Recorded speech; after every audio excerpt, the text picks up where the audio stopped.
बोलिए भारत माता की, भारत माता की, भारत माता की।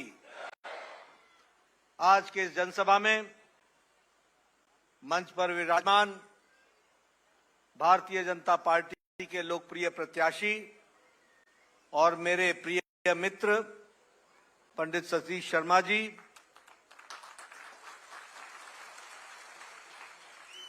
हमारे मित्र अश्विनी शर्मा जी, हमारे डीडीसी के चेयरमैन कर्नल मोहन सिंह जी, विक्रम सिंह जी, नीरू बालाजी, नारायण दत्त जी, रोमी खजूरिया जी, गोपाल कृष्ण जी, सोहनलाल गुप्ता जी, विशाल सिंह जी, बीपी शर्मा जी, विपिन शर्मा जी, अमरीक सिंह जी, पंकज जी, अजय जी, हमारे स्टेट के सेक्रेटरी, हमारे मदन लाल सरपंच जी, अशफदीन जी और वर्षा जमवाल जी, सम्मानित मंच और यहां इतनी बड़ी संख्या में एकत्र आए देवियों और सज्जनों, मीडिया के मेरे साथी, प्रिंट मीडिया और इलेक्ट्रॉनिक मीडिया के मेरे साथी, सबसे पहले तो मैं जब इस पवित्र भूमि पर आया हूं तो माता सुकराला जी को नमन करते हुए अपनी बात को प्रारंभ करता हूं। हम सब जानते हैं कि यह धरती माता सुकराला के आशीर्वाद से मंगलमय है और विकास की ओर एक नई दिशा लेकर के चली है। ऐसे स्थान पर जब अपने प्रिय मित्र सतीश शर्मा जी के लिए मैं आया हूं तो दो बातें मुझे दिख रही हैं। एक कि आप सब लोग 10 बजे सुबह के आए हुए हैं और शाम के 5 बज रहे हैं।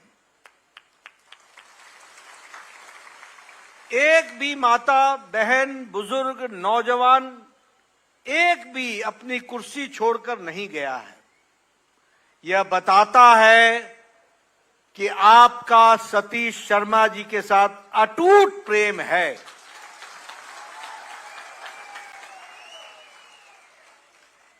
और दूसरी बात, मैं तालियों की गड़गड़ाहट से पहचान लेता हूं कि आपके मन के अंदर कितना हर्ष और उल्लास है।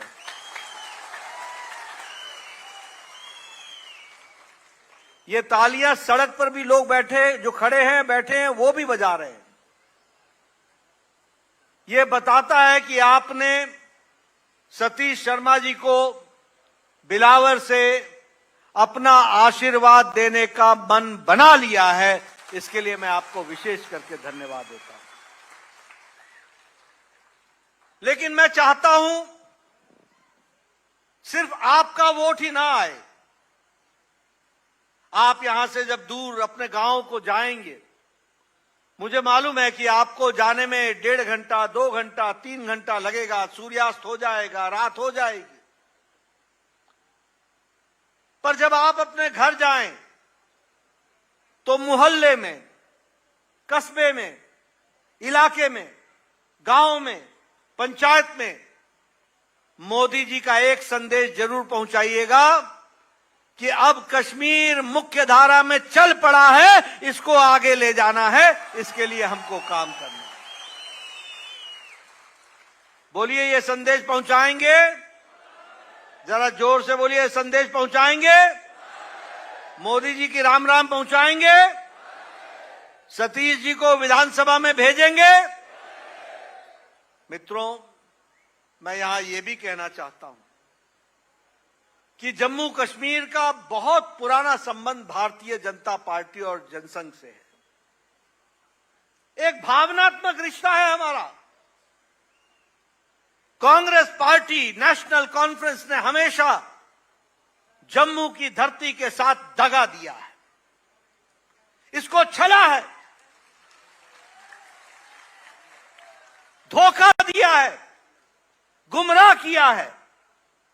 लेकिन जम्मू कश्मीर की धरती के साथ अगर कोई खड़ा रहा है तो वो भारतीय जनता पार्टी और भारतीय जनसंघ खड़ी रही। शेरे डुगर पंडित प्रेमनाथ डोगरा जी, जो 1955 में भारतीय जनसंघ के तीसरे राष्ट्रीय अध्यक्ष थे, उन्होंने एकीकरण के लिए शेख अब्दुल्ला से लोहा लिया था और जम्मू कश्मीर की आवाज को उठाया था। वह हमारे तीसरे राष्ट्रीय अध्यक्ष थे। हमारे प्रथम अध्यक्ष श्यामा प्रसाद मुखर्जी, जो बंगाल के रहने वाले थे, लेकिन वो यहां आए और उन्होंने जवाहरलाल नेहरू और शेख अब्दुल्ला के गलत मंसूबे को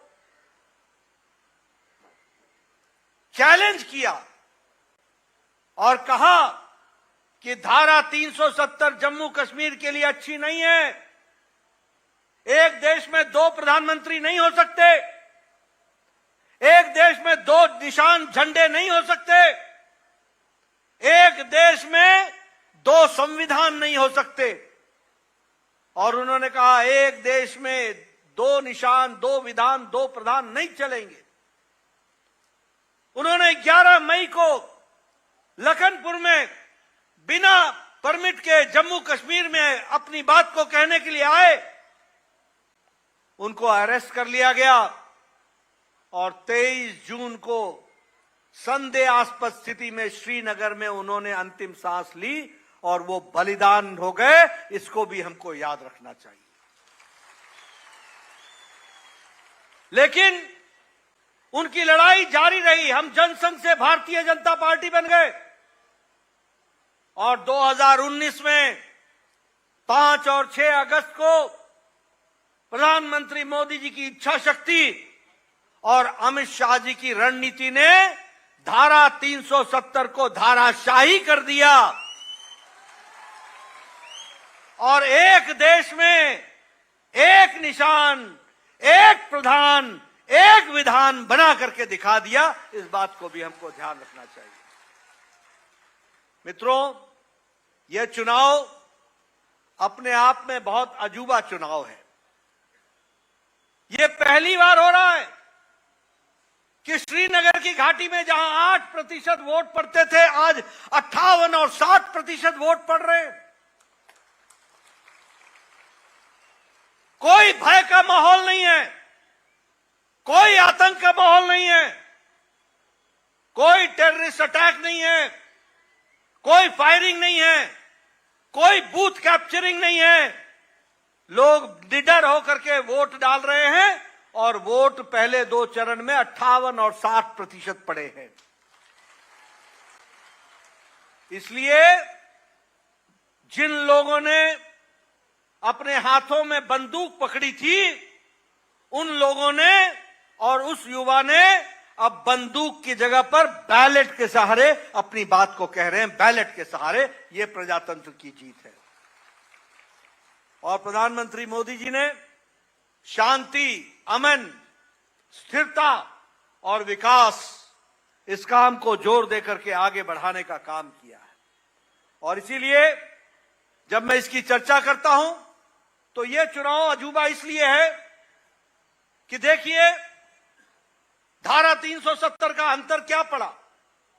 धारा 370 जाने के कारण आज वेस्ट पाकिस्तान से आया हुआ रेफ्यूजी भी अब इस विधानसभा के चुनाव में खड़ा भी हो सकता है और चुनाव में अपना वोट भी डालेगा। ये इसका अंतर पड़ा है। मनमोहन सिंह वेस्ट पाकिस्तान से आके भारत के प्रधानमंत्री बन गए, आडवाणी जी उप प्रधानमंत्री रहे, लेकिन वेस्ट पाकिस्तान से आया हुआ आदमी जम्मू में जो आया वह अपना वोट भी नहीं डाल सकता था, चुनाव में खड़ा होना तो छोड़िए। लेकिन धारा 370 हटने के बाद अब वह चुनाव भी लड़ रहा है और वोट भी डाल रहा है। यह मुख्य धारा में आने का काम हुआ है। हमारा वाल्मीकि भाई, दलित भाई, वो जम्मू कश्मीर की धरती पर सिवाय सफाई कर्मचारी के और कोई नौकरी नहीं कर सकता था। उसका बच्चा कॉलेज में नहीं पढ़ सकता था, मेडिकल कॉलेज में नहीं जा सकता था, इंजीनियरिंग कॉलेज में नहीं जा सकता था, आरक्षण नहीं मिल सकता था, चुनाव नहीं लड़ सकता था। आज धारा 370 हटने के कारण आज वह स्टेट सब्जेक्ट बन गया है और वो चुनाव भी लड़ सकता है, उसका बच्चा नौकरी भी कर सकता है और वह मेडिकल कॉलेज और इंजीनियरिंग कॉलेज में पढ़ भी सकता है। यह भी हमको ध्यान रखना।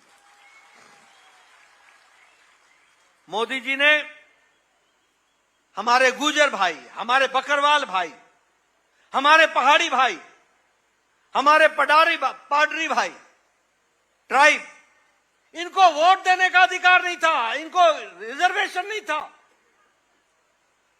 ये धारा 370 मोदी जी ने समाप्त की, तो उसके कारण आज हमारा गुर्जर भाई, हमारा बकरवाल भाई, हमारा पहाड़ी भाई आज वोट भी देगा और वोट के साथ साथ वह चुनाव में खड़ा भी होगा, उसका आरक्षण भी सुनिश्चित होगा। इस तरीके से इस काम को करने का काम किया।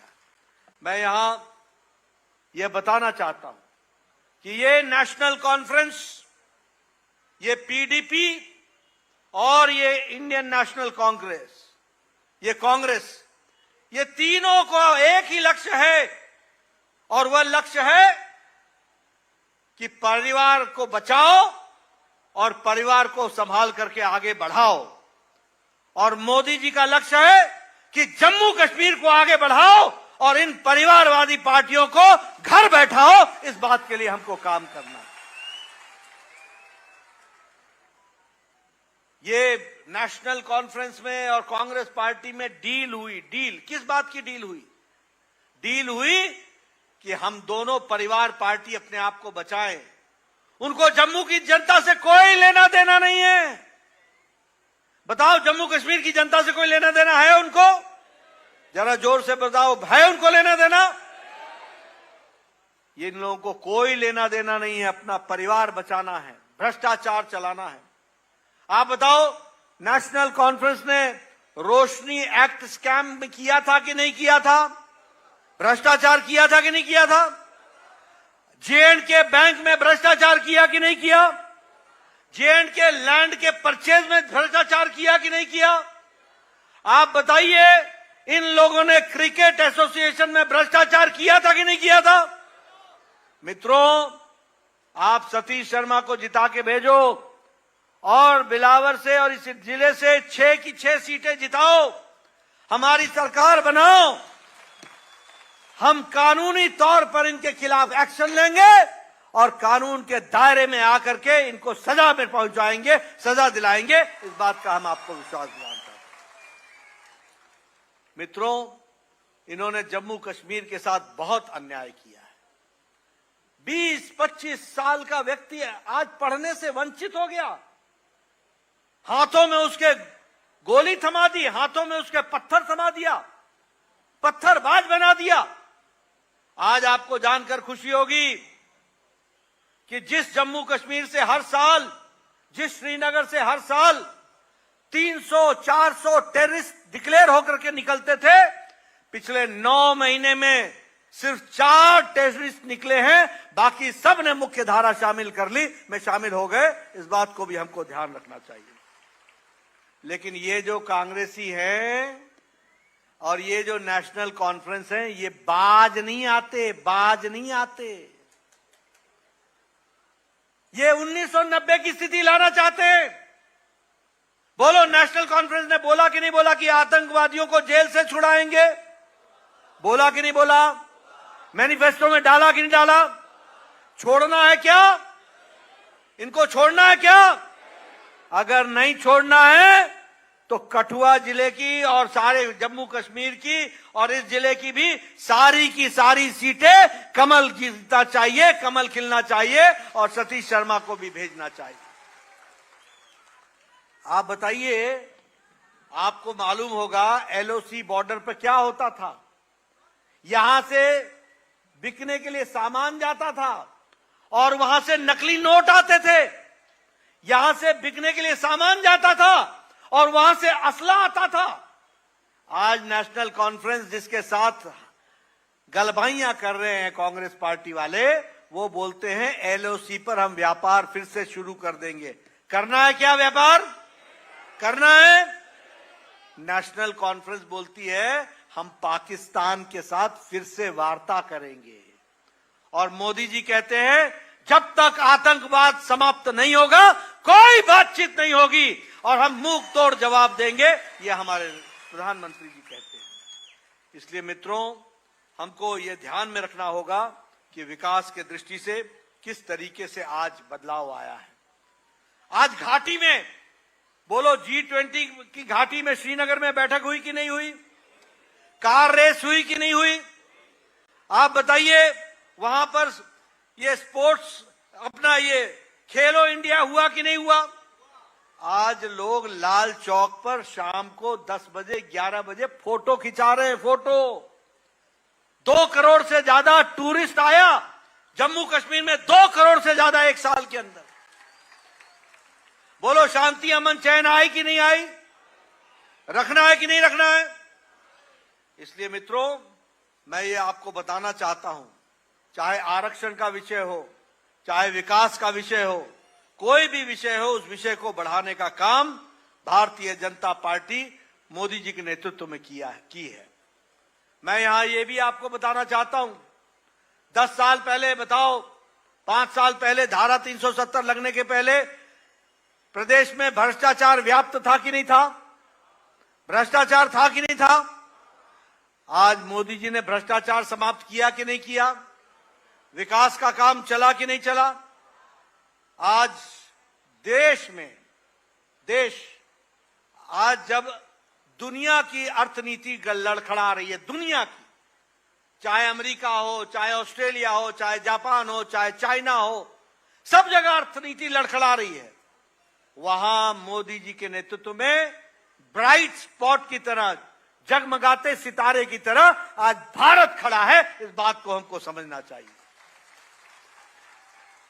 आज भारत मोदी जी के नेतृत्व में जो 10 साल पहले अर्थनीति में आर्थिक दृष्टि से 11वें नंबर पर खड़ा था, 11वें नंबर पर, आज ब्रिटेन को जिसने हमको 200 साल राज किया, उसको पछाड़कर भारत आज 11वें नंबर से 5वें नंबर की अर्थव्यवस्था बन गई, 5वें नंबर की।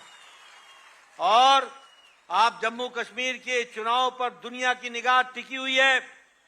यहां आप चुनाव जिताओ, कमल खिलाओ, और मोदी जी के नेतृत्व में वो तीसरे टर्म में भारत को दुनिया की तीसरी आर्थिक शक्ति बनाएंगे, तीसरी आर्थिक शक्ति बनाएंगे। और अगर मैं जम्मू की बात करूं तो आपको जानकर खुशी होगी। बोलो, पिछले 5 साल में विकास हुआ है कि नहीं हुआ है? सड़कें बनी है कि नहीं बनी है? गांव गांव सड़क पहुंच रही है कि नहीं पहुंच रही है? विकास के काम चल रहे हैं कि नहीं चल रहे हैं? National highway, elevated road, flyover, सब पर काम चल रहा है कि नहीं चल रहा है? आप लोगों को जम्मू जाने का मौका मिलता होगा। जम्मू बदला हुआ शहर है कि नहीं है? बदल गया कि नहीं बदल गया? विकास हो रहा है कि नहीं हो रहा है? आपको जानकर खुशी होगी कि जम्मू कश्मीर में 1800 किलोमीटर नेशनल हाईवे बना है, 1800 किलोमीटर नेशनल और स्टेट हाईवे।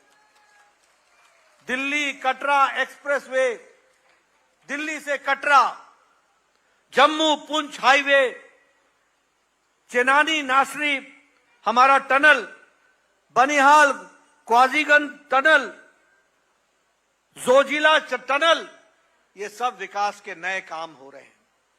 आपको जानकर खुशी होगी कि हमारे गांव में 19,000 किलोमीटर की सड़क बनी है और 23,300 गांवों को 2,300 गांवों को सड़क से ऑल वेदर रोड, 12 महीने चलने वाली सड़क से जोड़ दिया गया है। इस तरीके से काम चल रहा है। 443 किलोमीटर की बॉर्डर रोड बनी है, 443 बीआरओ ने बनाई है। उधमपुर से लेकर के बारामूला तक आज रेलवे लाइन ये पूरी की पूरी बनकर के तैयार हो रही है, कुछ दिनों में कंप्लीट हो जाएगी। अब ट्रेन बारामूला तक जाएगी, कश्मीर से कन्याकुमारी तक भारत एक होगा, सही मायने में एक होगा, इसको हमको देखने को मिलेगा। आज माता वैष्णव देवी को दिल्ली से वंदे भारत ट्रेन चल रही है। कभी सोचा था दिल्ली कटरा, आज वंदे भारत ट्रेन चल रही है। अटल जी ने चेनाब के ऊपर रेलवे ब्रिज दिया था, अटल जी ने। ये यूपीए की सरकार ने 10 साल उसको दबा के रखा, 10 साल। मोदी जी आए, फिर से चेनाब ब्रिज पर काम शुरू हुआ। आज एशिया का सबसे ऊंचा ब्रिज बन करके तैयार है और वो जम्मू कश्मीर की शान बनकर के तैयार है, चेनाब ब्रिज। ये भी हम लोगों ने देखा है। और इसी तरीके से अगर मैं यहां की बात करूं तो मैं आपको बताना चाहता हूं कि लगभग 38,000 सरकारी नौकरियों में लोगों को जोड़ने का काम हुआ है और विकास के साथ जुड़ा है। जम्मू की बात कर रहा हूं, all India institute of medical sciences Jammu में खुल चुका है। दुनिया में वर्ल्ड क्लास अब हॉस्पिटल के लिए अब आपको दिल्ली नहीं जाना पड़ेगा, जम्मू में उसका इलाज हो जाएगा, इस बात की व्यवस्था की गई है। Indian institute of management, Indian institute of technology, Indian institute of mass communication, अब जम्मू देश में उन शहर में आ गया है जो बेंगलोर से मुकाबला करेगा, जो हमारे ये जो बड़े बड़े शहर हैं उनसे मुकाबला करेगा और यहां पर एजुकेशनल हब बन करके तैयार हुआ है। इस बात को भी हमको समझना चाहिए। मेट्रोपॉलिटन सिटी जैसा जम्मू कश्मीर में हर तरीके की सुविधा जम्मू शहर में दी जा रही है, यह भी हमको समझना चाहिए। मैं एक बात और बोलना चाहूंगा, शाहपुर कंडी प्रोजेक्ट हाथ नहीं लगाते थे। ये सारा हमारा इलाका जो कंडी का इलाका है, सूखा इलाका था, पैसे वहां पर पानी की व्यवस्था नहीं थी। 10 साल तक सिर्फ पाकिस्तान से डरकर यूपीए की सरकार शाहपुर कंडी को हाथ नहीं लगाती थी। ये मोदी जी आए, उन्होंने शाहपुर कंडी के काम को शुरू किया और अब जम्मू के कोने कोने तक किसानों के लिए पानी पहुंचाने का काम कुछ दिनों में पूरा हो जाएगा। इस बात को भी हमको ध्यान में रखना चाहिए। 8 नए मेडिकल कॉलेज खोले गए। Pakal hydro project, Pakal Dul hydro project, Kiru hydro project, Ratle hydro project, Kwar hydro project, इन सब पर काम तीव्र गति से चल रहा है।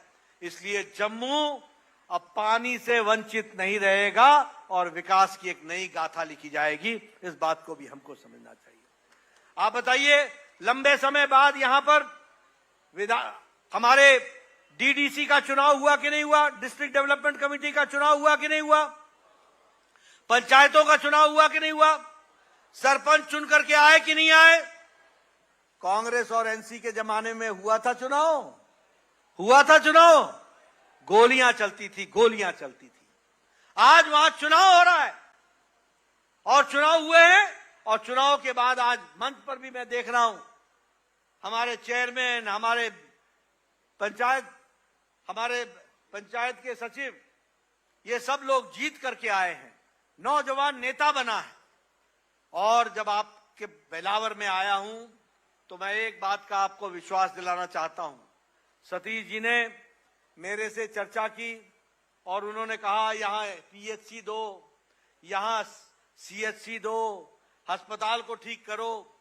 इन्होंने मुझे बतौर स्वास्थ्य मंत्री स्वास्थ्य की बात की है। मैं आपको विश्वास दिलाता हूं, ये मोदी जी की सरकार है। स्वास्थ्य नहीं, स्वास्थ्य हो, सड़क हो, बिजली हो, पानी हो, कोई भी विषय हो, किसी भी मामले में बिलावर पीछे नहीं रहेगा। उसके विकास के लिए हम जुड़ेंगे, उसको हम मुख्य धारा में लाएंगे। लेकिन मैं एक बात बता दूं आपको, हम दिल्ली से स्कूल तो दे सकते हैं, लेकिन अगर यहां हमारी सरकार नहीं हुई तो स्कूल लेना ना लेना ये सरकार की मर्जी बन जाएगी। हम आपको पीएचसी तो दे सकते हैं, लेकिन अगर यहां की सरकार पीएचसी लेने से इनकार कर दे तो हम कुछ नहीं कर सकते। और इसीलिए मैं निवेदन करूंगा कि अब यहां भी डबल इंजन की सरकार चाहिए, डबल इंजन की सरकार चाहिए। आप नहीं सिर्फ सतीश शर्मा को जिताइए, सारी सीटें जिताइए। आपके जहां भी रिश्तेदार हैं, आपके जहां भी जानने वाले, सबको बताइए कि विकास की कहानी अगर लिखेगा तो कमल का निशान लिखेगा, मोदी जी का नेतृत्व लिखेगा। इस बात को हमको समझना है। और इसीलिए आपसे मैं निवेदन करने आया हूं, पीएचसी की बात हो, सीएचसी की बात हो, अस्पताल की बात हो, सड़क की बात हो, बिजली की बात हो, स्कूल की बात हो, कॉलेज की बात हो, मेडिकल कॉलेज की बात हो, ये सारे काम होंगे। लेकिन इस काम का रास्ता एक ही है कि आपका ये उंगली ये कमल के बटन पर दबनी चाहिए और लोगों से दबानी चाहिए। सतीश शर्मा को भेजना है और उनको विधानसभा में पहुंचाना है। ये आपकी जिम्मेवारी, बाकी सारी जिम्मेवारी हमारी है, ये हमको समझना होगा। मित्रों, मेरा एक संदेश और पहुंचा देना। प्रधानमंत्री मोदी जी ने 3 करोड़ नए प्रधानमंत्री आवास योजना में घर सैंक्शन किए, 3 करोड़। अब बिलावर में भी कोई कच्चे छत का मकान नहीं होगा, पक्के छत में रहने का मौका मिलेगा। इस बात को समझ लीजिए। प्रधानमंत्री जी ने दूसरी बात जो पूरा किया है कि इस प्रदेश में बिलावर में कोई भी माता, कोई भी बुजुर्ग, कोई भी किसी भी जाति का हो, किसी भी आमदनी का हो, अमीर हो या गरीब हो, जिसकी उम्र 70 साल से ऊपर की हो जाएगी, उसको 5 लाख रुपए का हर साल गंभीर बीमारी से लड़ने के लिए और इलाज करने के लिए व्यवस्था की जाएगी। 5 लाख रुपए। और आयुष्मान भारत का 5 लाख को बढ़ा करके हम 7 लाख कर रहे हैं। लेकिन जिनको आयुष्मान का कार्ड बना है, उनको भी अगर उनके घर में कोई बुजुर्ग है तो उन बुजुर्गों के लिए 5 लाख 7 लाख के ऊपर अलग से 5 लाख रुपए मिलेगा और उन बुजुर्गों के इलाज की व्यवस्था की जाएगी। बोलो, ये सब कराना है कि नहीं कराना है? कराना है कि नहीं कराना है? अगर कराना है तो एक भी सीट किसी और को नहीं जानी चाहिए। हर जगह कमल खिलना चाहिए, सरकार हमारी बननी चाहिए। और इस सतीश को मजबूत करो। बोलो, सतीश जी को जिताओगे ना? मजबूत करोगे ना? आप इनको मजबूत करो। आगे मजबूत करना हमारी जिम्मेवारी है। आगे से पूरी ताकत के साथ इसको बढ़ाएंगे और ये बिलावर की सेवा कर सके, इसकी हम चिंता करेंगे। बोलो, सतीश को जिताओगे? जरा पीछे से आवाज आनी चाहिए। जिताओगे? जिताओगे? मैं आश्वस्त होकर के जाऊं? पक्का? 8 तारीख को नतीजे निकलेंगे तो मैं बिलावर के बारे में देखूंगा। देखूं ना?